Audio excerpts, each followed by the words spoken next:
segundo grado. Tecnología, necesidades e intereses. El principio de todo proceso técnico.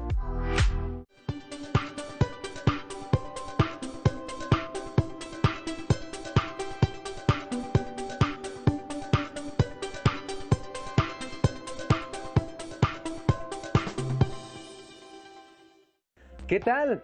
Una vez más estamos con ustedes. Bienvenidos alumnas y alumnos de tecnología de primer grado. Esto es Aprende en Casa. Estamos seguros que los temas que tratamos en estos programas les serán de mucha ayuda en su crecimiento personal. Además, les permitirán regresar a la escuela con conocimientos nuevos para compartirlos y analizarlos junto con sus compañeras y compañeros y docentes. Y no solo eso, porque este y todos los programas de Aprende en Casa promueven el trabajo colaborativo, la solidaridad y la empatía para apoyar un ambiente de mayor tranquilidad en torno a la familia. ¿Estás lista para iniciar? Por supuesto, estoy lista para arrancar con esta nueva aventura del conocimiento. Ahora sí, iniciamos. En esta sesión identificaremos cómo las necesidades e intereses de grupos sociales en contextos históricos diferentes han motivado el desarrollo y uso de técnicas diversas. La tecnología se encuentra presente en la mayoría de los ámbitos de la vida que nos rodea, ya sea como usuarios, creadores o innovadores de la misma.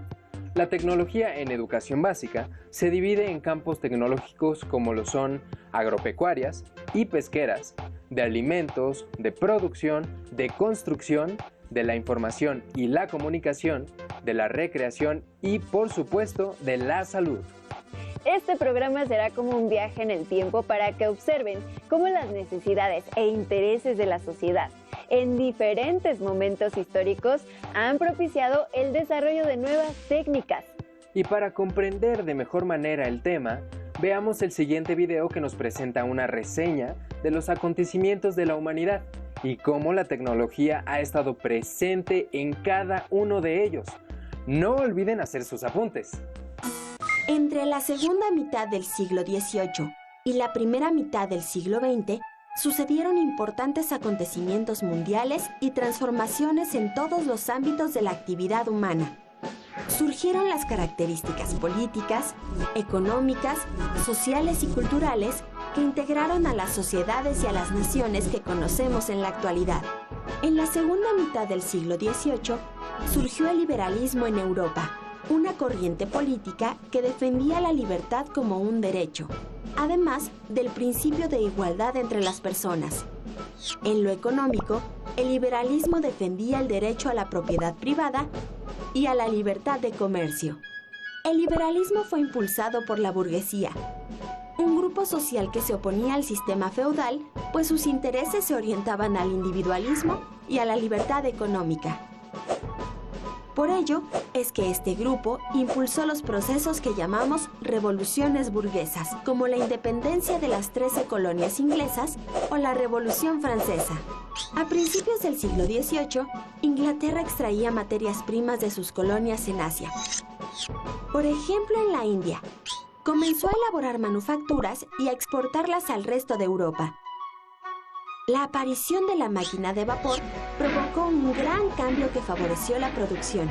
A este proceso se le conoce como Revolución Industrial y dio un fuerte impulso al comercio mundial.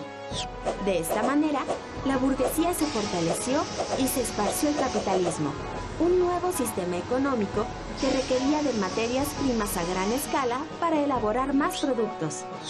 Además de la fuerza de trabajo de muchas personas, aparecieron las fábricas y dio inicio al proceso de industrialización. Fue así como las relaciones sociales se transformaron por completo. La burguesía tomó el control de la industria, mientras que el campo se convirtió en propiedad privada. Muchas personas perdieron sus tierras y otras tuvieron que trabajar a cambio de un salario. También surgió un nuevo grupo de trabajadores que laboraron en las fábricas, los obreros, quienes vivían hacinados, expuestos a la contaminación de las nuevas ciudades y con ello al cambio de vida y de relaciones con su familia. Gradualmente, la industrialización se extendió a otros países europeos, así como a Estados Unidos, y se vivió un periodo de prosperidad económica. Además, en el siglo XIX, se expandieron las rutas marítimas y las líneas de ferrocarril.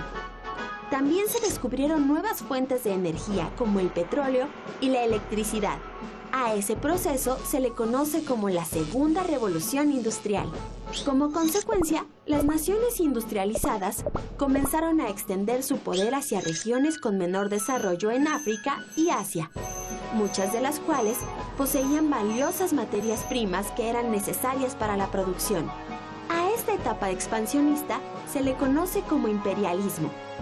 Se caracterizó porque las potencias industriales europeas comenzaron a competir entre sí por el control de los recursos.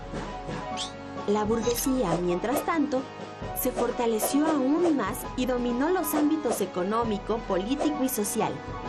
Grandes compañías industriales y financieras se establecieron en diversos países.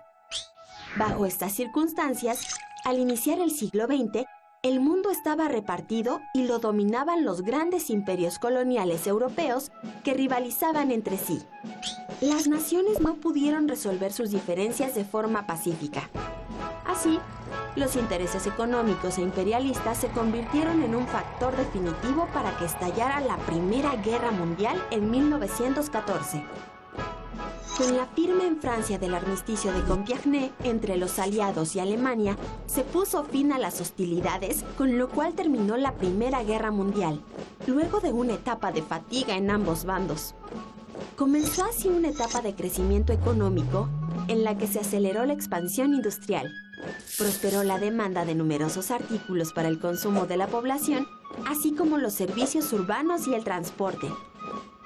Pero ese crecimiento llegaría a su fin hacia 1929, cuando tanto los países capitalistas como los que dependían de ellos vivieron la crisis económica más profunda de la historia, conocida como la Gran Depresión. Esta crisis económica ocasionó cambios políticos y sociales en Europa. Además, se fortalecieron los gobiernos autoritarios, que fueron algunas de las causas por las que años después daría inicio a un nuevo conflicto internacional, la Segunda Guerra Mundial. Como pueden ver, las técnicas, es decir, las maneras en que se hacen las cosas, van cambiando de acuerdo a los intereses y necesidades que se requieren en momentos determinados. Sin embargo, esto no quiere decir que son las mejores, ya que día a día su desarrollo se logra gracias a la evolución constante que experimentan.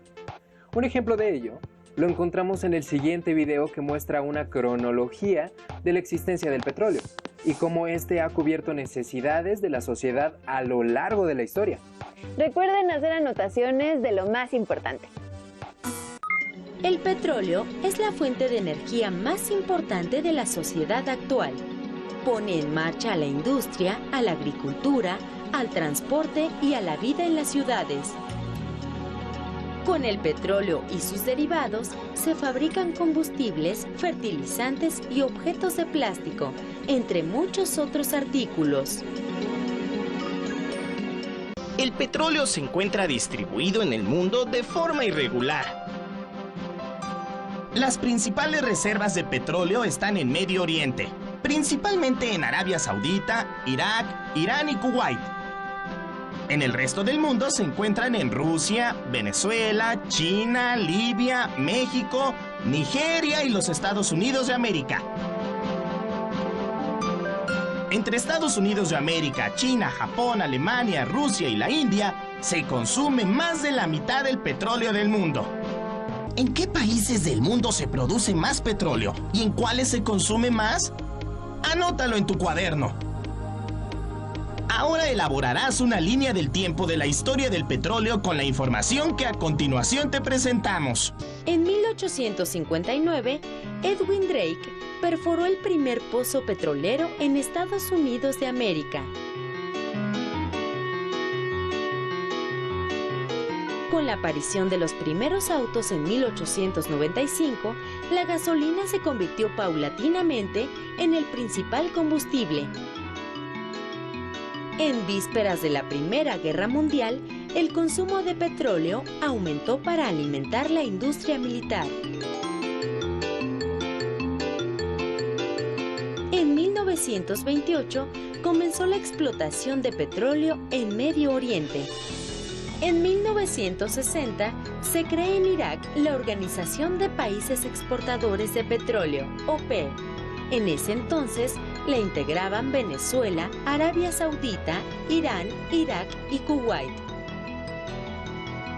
El objetivo de la OPEP es regular el precio del petróleo a través de la coordinación de la producción de los países miembros. En 1973 se presenta una crisis petrolera a raíz de la decisión de los países árabes de elevar los precios del llamado oro negro y de no exportar más petróleo a países que apoyaban a Israel, como los Estados Unidos de América. Debido a su importancia, el control sobre el petróleo influye en las relaciones internacionales, económicas y políticas, que llegan incluso a provocar guerras. Un ejemplo fue la Guerra del Golfo Pérsico, iniciada en agosto de 1990, luego de que Irak invadió Kuwait, país productor de petróleo. En esta guerra, una coalición internacional liderada por los Estados Unidos de América se enfrentó a Irak hasta obligarlo a rendirse en febrero de 1991. Debido a que las mayores reservas mundiales de petróleo se encuentran en Medio Oriente, el control del Golfo Pérsico siempre ha sido una prioridad para las potencias. El petróleo es la fuente de energía